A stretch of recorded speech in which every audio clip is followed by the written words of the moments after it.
musikala sortu zen pixkate aurreko urtetik gentozen proiektu disiplinen arteko batetik, ikasgai desberdinak zeuden bertan, eta egiten zituzten lanak aldizkari digital batean argitaratzen ziren.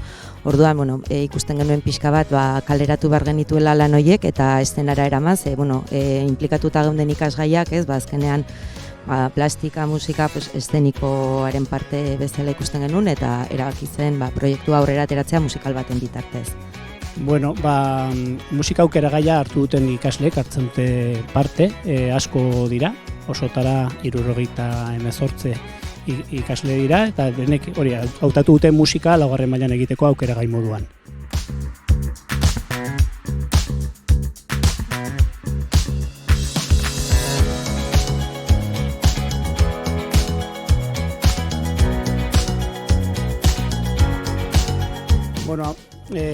Gauza asko dago historioan, amoidozko historia bat, zurekin betiko galduta, ez? Eta gero ere, badago arazo bat.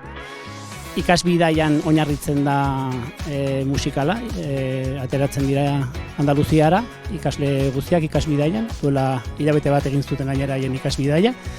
Eta, hor bidean, arazotxoren bat edo beste gertatzen zaie, dena ezin dugu aurreratu, ez?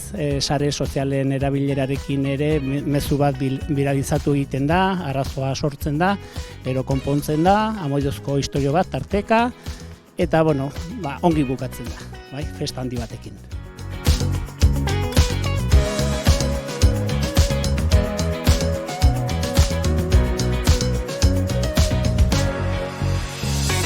Gero eta kontzientzia gehiago dago eta gero eta kontzientzia gehiago dute gazteek, ze horren inguruan hausnarketa badago eta gertaera desberdinak egon dira, ez? Orduan beraien inguruan ere gauzak ikusi dituzte, baina gaio hau aukeratu balin badugu da benetan oraindik lana dagoela egiteko eta oraindik kontzientzia hori handiagoa izan behar dela, ez? Eta ardura hartu behar dutela. Erabiltzen dituzten imaginak, irudiak eta igotzen dituzten gauzen inguruan.